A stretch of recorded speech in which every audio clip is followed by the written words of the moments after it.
Salut tout le monde, alors aujourd'hui on se fait l'UFC 255 en 10 minutes ou plus, on va voir, hein. Gestion du temps, une fois de plus, je suis pas le meilleur à ça. Et on a commencé la carte avec Louis Cochet qui a affronté Sacha Palatnikov, combat monstrueux, regardez-le, il faut que vous le voyez ce combat.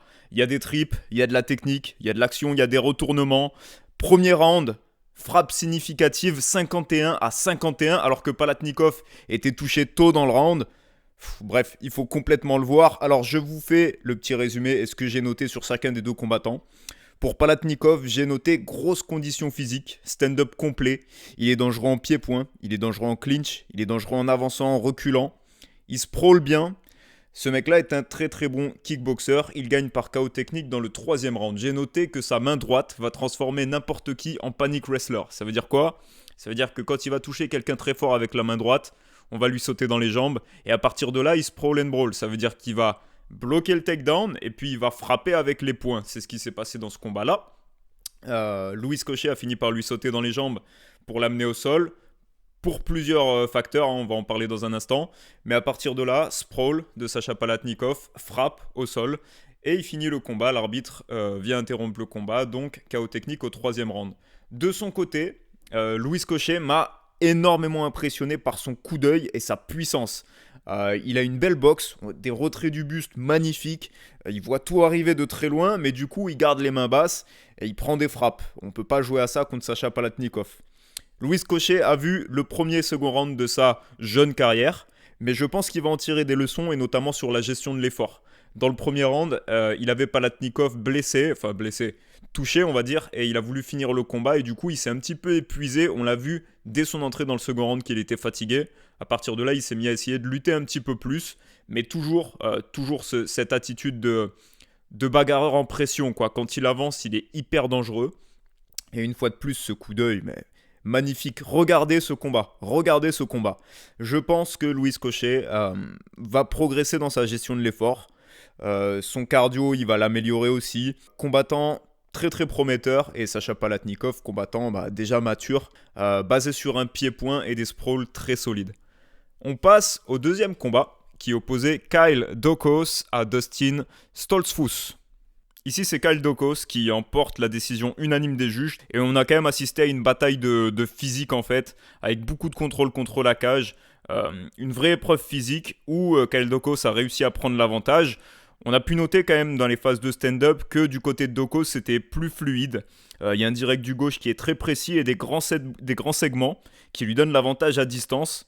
Il a une bonne takedown défense et il maîtrise bien les positions en lutte contre la cage, ce qui lui a permis de remporter ce combat. De son côté, Stoltzfus, j'ai noté qu'il y avait plus de tension dans les combinaisons. Du coup, les mains partaient moins vite. Il finit souvent avec une jambe, donc c'est un bon point. Il a des bons basiques. Mais voilà, il faut que ce soit un peu plus huilé au niveau du stand-up. Et puis malheureusement, il n'a pas réussi à être plus inquiétant que ça au sol. On sent qu'il peut être dangereux, notamment sur les attaques de jambes. Mais là, pour le coup, il n'a jamais réussi à gagner une position dominante. Donc on ne l'a pas vu menaçant, que ce soit dans le striking ou dans le grappling. Il perd face à un combattant qui était peut-être un petit peu plus complet ce soir, en la personne de Kyle Daukaus. Dans le troisième combat de la soirée, on a eu Alan Jouban qui est venu affronter Jared Gooden. Jared Gooden faisait ses débuts à l'UFC. Et on peut constater en fait qu'on a un Alan Jouban qui arrive avec un système plus en pied-point, donc avec des middle, avec des high kicks, un système complexe où il y a beaucoup de mouvements, contre Jared Gooden qui est un boxeur un petit peu plus planté et qui cherche la frappe forte. Souvent, lorsqu'on a des oppositions de ce genre, le boxeur va devenir un petit peu prévisible puisqu'il cherche le visage, alors que le kickboxer, en la personne d'Alan Jouban, varie un petit peu plus les frappes, varie un petit peu plus les niveaux et du coup, c'est moins facile de le lire, c'est moins facile de le contrer.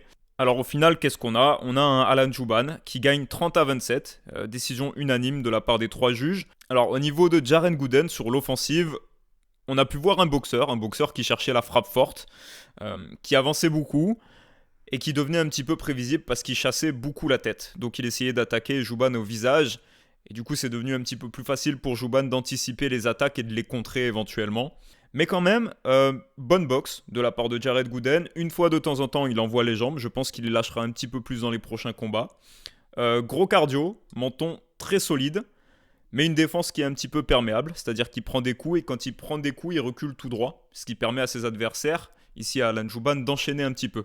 Alan Jouban, ce qui a fait la différence dans ce combat en son avantage, c'est que lui, il était plus en pied-point, donc il avait plus d'armes, notamment les middle kicks, les high kicks qui étaient avec la jambe gauche, qu'on a vu à plusieurs reprises.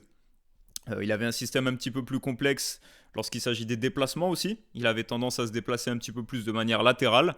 Et du coup, Gooden avait du mal à combiner. Après, vous regarderez le combat et vous me donnerez votre avis, mais j'ai pas trouvé les rounds hyper décisifs de la part d'Alan Jouban. Il les gagne, mais il y a pas un grand écart de niveau entre ces deux combattants-là. Je pense que Gooden, en faisant quelques petits ajustements sur les déplacements et sur le fait de faire penser à son adversaire à autre chose que ses points, vous voyez, peut-être descendre pour un takedown une fois de temps en temps, ne serait-ce que feinter, envoyer quelques middle, et ben il peut proposer un système qui sera un petit peu plus difficile à décoder pour ses adversaires et faire des belles choses dans cette catégorie. Donc voilà, combat début prometteur pour Jared Gooden et belle performance pour Alan Jouban qui l'emporte. Quatrième combat de la soirée, Daniel Rodriguez qui affrontait Nicolas Dalby. Nicolas Dalby l'emporte par décision.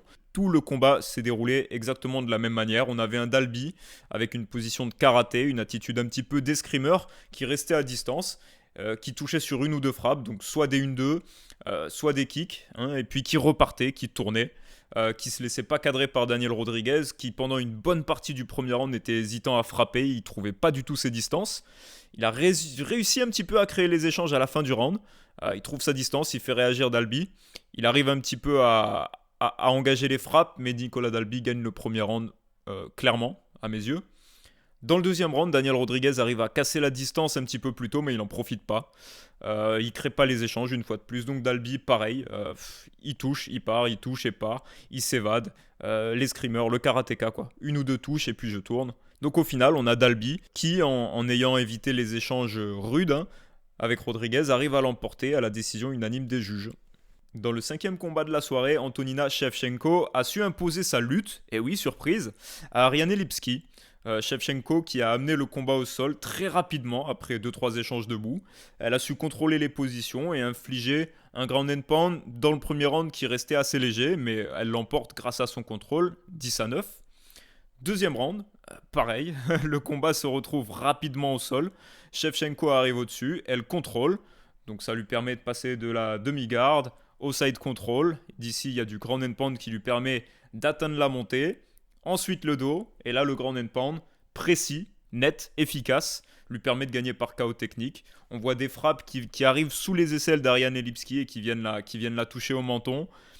Ground and pound très précis, qui permet d'avancer les positions, qui permet d'infliger du ground and pound supplémentaire et continu. Et du coup, victoire en utilisant la lutte pour Antonina Shevchenko. KO technique, deuxième round. Dans le sixième combat de la soirée, Joaquin Buckley revenait après son fameux KO de Abu Dhabi pour affronter Jordan Wright. Jordan Wright, il faisait son premier combat à l'UFC, mais alors attention, 11 victoires, 0 défaites, 10 victoires dans le premier round. Donc on n'est pas sur du guignol, ok ?